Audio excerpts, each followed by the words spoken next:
Radical optimism came and went, failing to replicate the success of future nostalgia. As a fan, I sat back and wondered why. It's not a simple answer, but one thing's for sure. This album rollout was confusing. So for fun, I'm going to reimagine this era. I first wanted to briefly talk about her previous album. Future Nostalgia is a masterclass of marketing. Each step she and her team took made perfect sense. They really captured the essence of the album, which is seen through her brand deals, editorials, and wardrobe. In typical pop star fashion, Dua marked this new era with a big hair change. Her hairstylist, Nicola Clark, posted about it at the beginning of October, and a couple of weeks later, her first single, Don't Start Now, dropped. The hairstyle reflected the album title, which may seem contradictory, but somehow it made sense. The stark contrast between the two colors in her hair mirrors the title.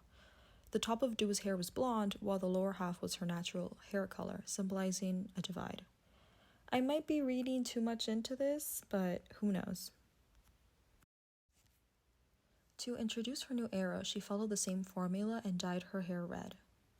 That's when she began doing promo for Houdini, and it gave us an insight into her vision, which looked colorful and carefree. But that was about all the color we were going to see from Dua until her last single, Illusion.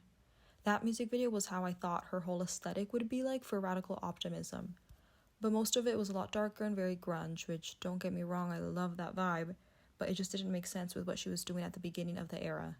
The change in direction was a complete 180. That being said, here's the direction I would have taken. I'm going to break it down into 3 different styles, so there's plenty of options, of course. The first category is more literal. I'm taking the word optimism and running with it. To me, that represents bold colors and eclectic patterns. The only issue is that it might be a bit too on the nose. There's a fine line between it working and coming off as cheesy. Versace Spring-Summer 2025 had the word joy at the center of the collection, and you can see that through the colorful palette and clashing of patterns. It feels like a missed opportunity because Dua is a Versace girl.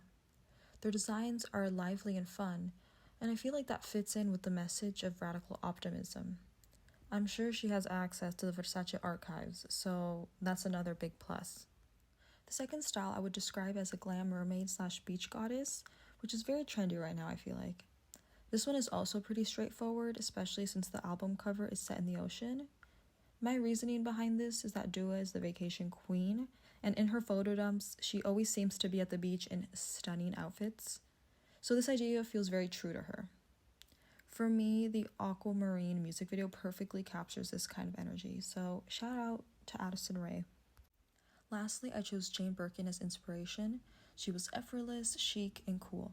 And Dua's first few posts teasing the new era evoked a similar kind of effortless energy.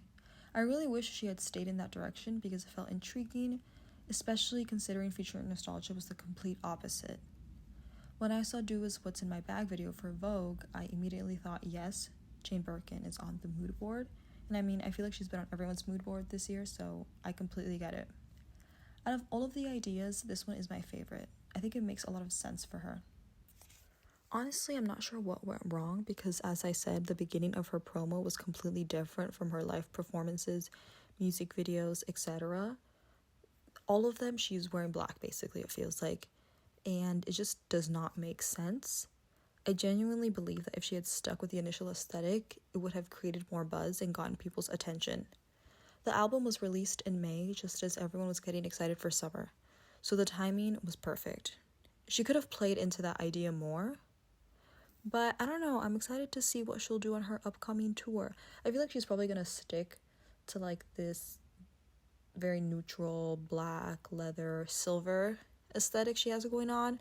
It's giving like rock star, which again I love, but what does that have to do with radical optimism?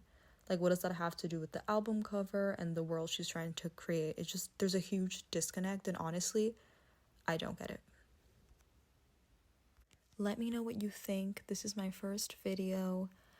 I love everything related to fashion and pop culture, so subscribe if you enjoy these kinds of videos. There is more to come, and feel free to leave suggestions. Bye.